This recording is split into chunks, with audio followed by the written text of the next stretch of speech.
This is Kaypacha with the weekly Pele report. It's March 20th, 2019, just before the equinox. I am here at the Temple of Atlantis. You see all those turtles? To the Mayans, the turtles represent Atlantis. This is the Temple of Atlantis, part of a complex. At the end, I'm going to show you all kinds of videos, but this is a whole, I am at what is called Uxmal. This is the Temple of the Jaguar. I'll show you a picture of the Jaguar. That is our masculine. We are here in the upper world now. And as I come around, I will show you the lower world. The lower world, you have to ascend these steps in order to come to the upper world. In the lower world, there is the ball court. Over on the left, can you see that round hoop out of stone? Let me try to hold it very still. That is where they would go, and there was one on the other side, but it fell off. And up above there, that's a huge courtyard where they had their initiations take place. And this is the Temple of the Feminine. So we have the prominent, powerful pyramid when you first enter the complex. It is the great Temple of Uxmal. Such a beautiful, beautiful place. To be here, as you can see, there's lots of people. It's a very popular place at the equinox. So finding some place where there's not a bunch of people is a little tricky. So the sun goes into Aries. That's what the equinox is, right? Today. And Mars is in trine to Pluto. Exactly. Today. Mars in Taurus, trining Pluto, traveling along in a great square with Venus that is going on basically all week, okay? But that Venus is exactly square Mars tomorrow on Thursday. Nice enough. She is in a sextile with Jupiter, which is very beautiful, yeah. And the moon, of course, we have the full moon happening right here on the equinox. 0 degrees, 09 minutes of Libra, opposite the sun at 0 degrees, 09 minutes of Aries, coming up to what? A conjunction with Chiron. I'm going to talk a little bit about that. The sun is exactly conjunct Chiron on Friday. And really the other thing that I want to talk about to you today is the amazing Mercury conjunct Neptune. Mercury conjuncts Neptune. I mean, Mercury went into Pisces, yes, back on February 10th, came by Neptune February 18th, went all the way up to 29 degrees of Pisces and said, oh, I forgot to tell Neptune something. Went retrograde, is retrograde now, and is stationing exactly at the same degree, 16 degrees of Pisces. Mercury will be stationing direct on March 28th. So really from now, the 20th, all the way for the rest of the month, Mercury is within orb of an exact conjunction with Neptune. Very, very powerful to be going on at the same time as Venus squaring Mars, Sun conjuncting Chiron. So this is what the mantra today is all about. We're going to put all of these things together, and let me just find a good spot to look at the camera. All right, I better just knock this sucker out before more people come along. Ah! People, people, people. You can't live with them. You can't live without them. Oh, that's the polarity of the full moon. She's in Virgo now, and it's getting stronger and stronger and stronger until she pops over into Libra. Sun pops into Aries, and what comes? A new cycle, a new desire, a new impulse from out of that infinite reservoir of potential in Pisces that Sun emerges. And what does it do? It hits Chiron. Ah! You know, the astrologers actually, you can draw up a chart for the moment of that equinox point when the sun is at 000 and use it as kind of a chart for the year. So it's, you know, really at least until, you know, the solstice, you know, but it does kind of portend what is coming because it's like a birth chart of the new cycle. And that birth chart of the new cycle is going to have Venus square Mars, is going to have retrograde Mercury conjunct Neptune, and it's going to have the sun in a full moon configuration conjunct Chiron. And we know that Chiron has to do with crisis. Chiron has to do with healing crisis.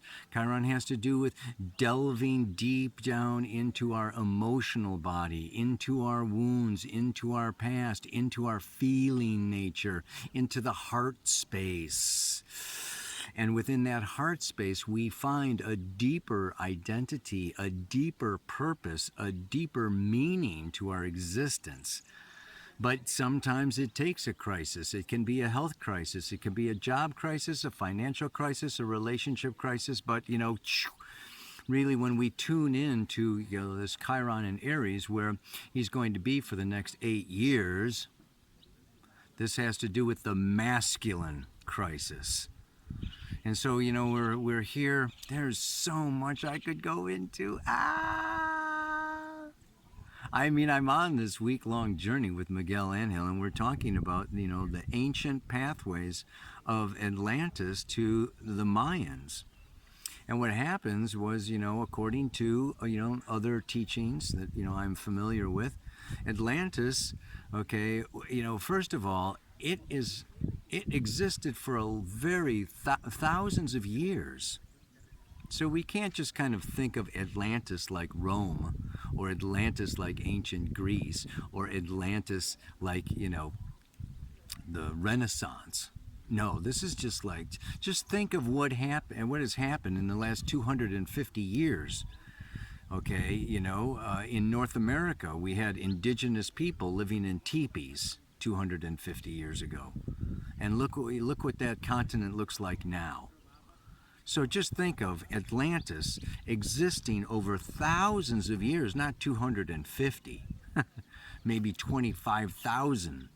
The huge, so you can't just talk about Atlantis as something happened in Atlantis, because many things happened in Atlantis. In the early Atlantean days, okay, there was, you know, even our bodies were more liquid and more fluid and more flowing. We didn't even have the solid structure that we have now. What occurred in Atlantis is the division of the sexes, okay, into male and female bodies. What happened in Atlantis was the birth of thought, the birth of ego.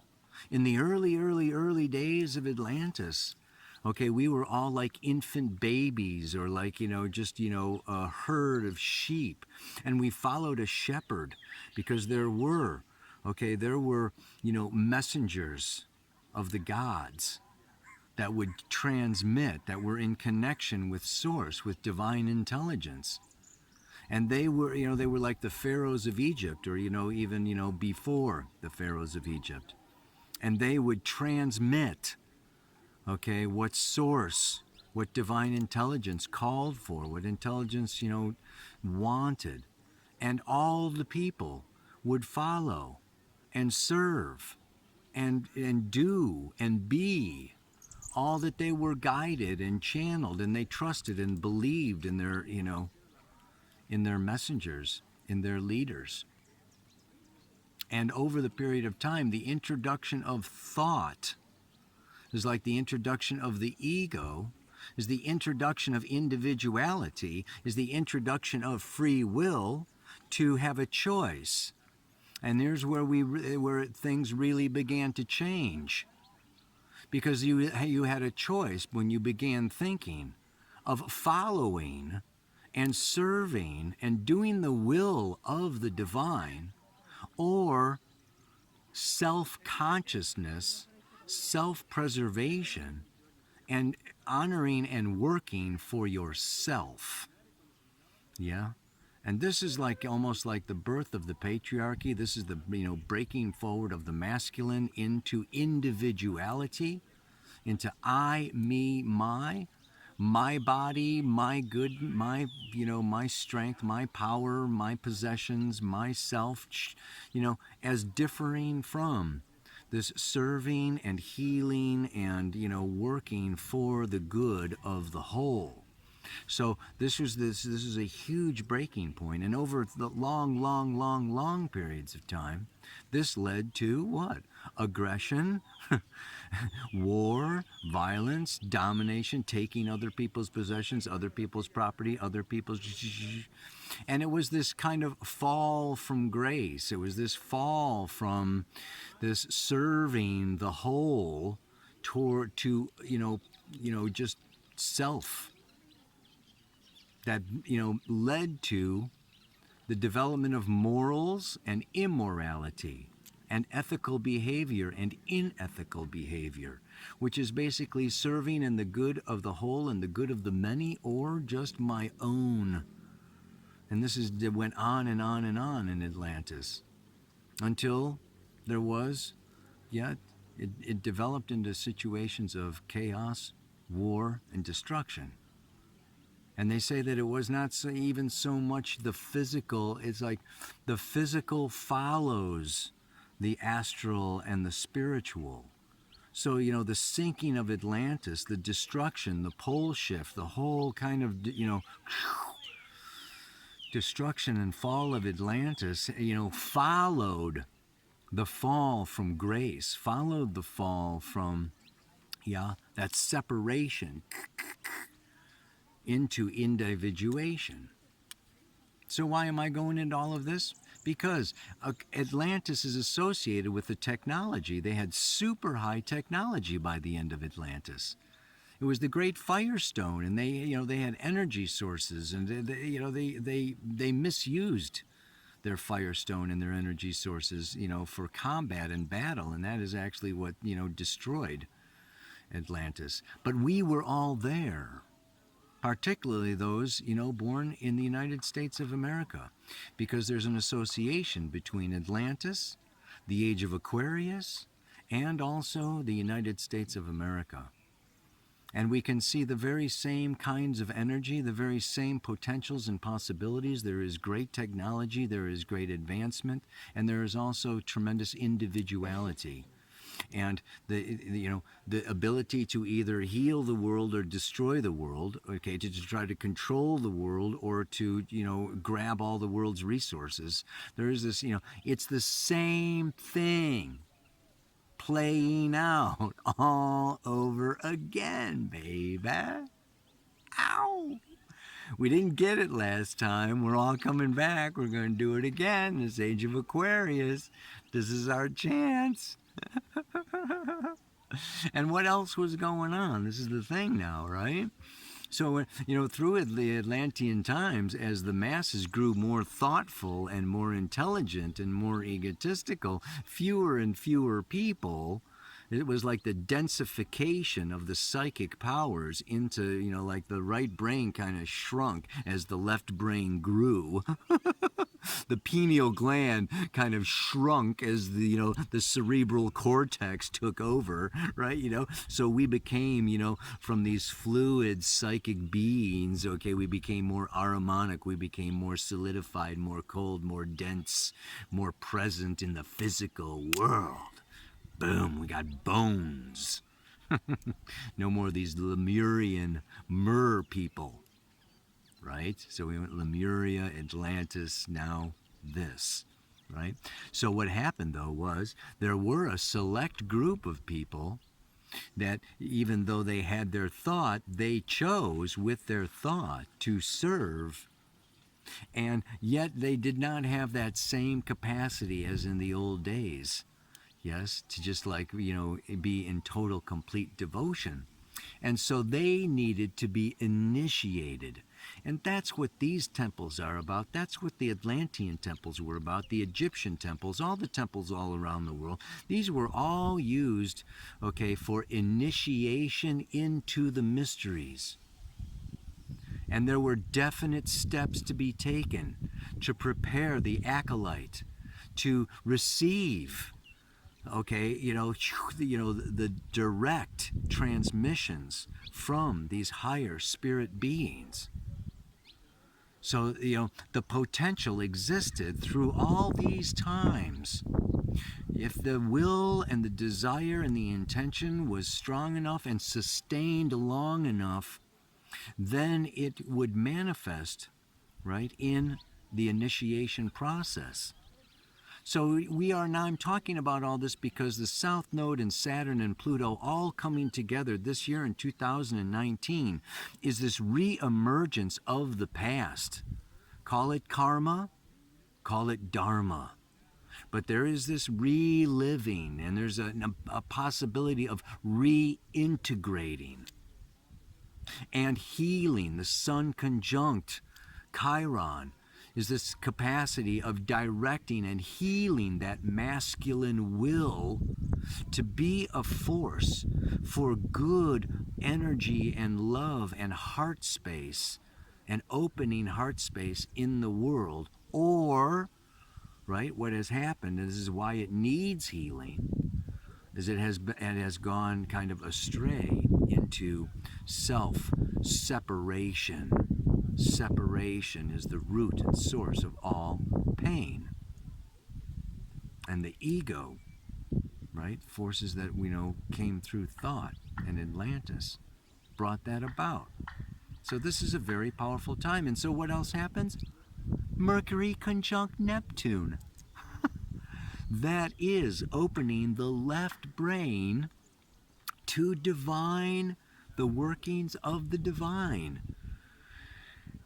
It's really an amazing week that sets off the tone, the vibration, the birth chart of the year for this 2019, okay, to hold within it tremendous potential for either rapid opening and expansion of consciousness into the will of the divine, or further separation into despair and depression and violent acts, resulting from a disturbed emotional alignment, disalignment, we should say. So we will be experiencing through the rest of this year tremendous amounts of things falling and breaking, and just you kind of it's we're closing a thousands of years cycle to give birth. And this is the time of dissolving, of disillusionment, of dissolute, dissolve, releasing. And we're going to see a lot of people losing it, a lot of people falling apart, a lot of conditions, institutions, beliefs, realities just like crumbling before our very eyes. And what we want to do is be the initiates that don't necessarily go down that path of disillusionment with why am I not getting what I want? It's because we have devoted our life and our path and our consciousness towards healing and towards the will of the divine. So use this Mercury Neptune, and that is what this mantra this week is all about, is calling in the divine, sitting still, making time. How does it go again? Oh my goodness. Doggone it. From the, right? I call to spirit from the depths of my soul, wanting to see and to feel and to hear more. I will make space and time each day to invite you in and beg you stay. Feel into that. It's so powerful. We make time. We make time. And we make space. It's time to really heal. This Chiron in Aries is, I am going to make space. I am going to define some boundaries for myself. And I am going to not be a psychic sea sponge for, yes, all that is around me so much in this plane, but I'm going to reach into the fourth and the fifth dimensional planes, and I'm going to bring in and exude out rather than draw in from the third and get stuck. You know what I'm saying? Oh, man. So, yeah, Mercury Neptune can just like, woo, take you out. Retrograde Mercury. Go out. It's time to go out. So let yourself go out and let go of what wants to leave your space and leave your time. And purify and purge and just come into that beautiful space of the open heart. Oh, yeah. One last time. I call to spirit from the depths of my soul, wanting to see and feel and hear more. I will make space and time each day to invite spirit in and beg you stay. May you invite spirit in, and may spirit stay with you throughout all your days. Namaste. Aloha.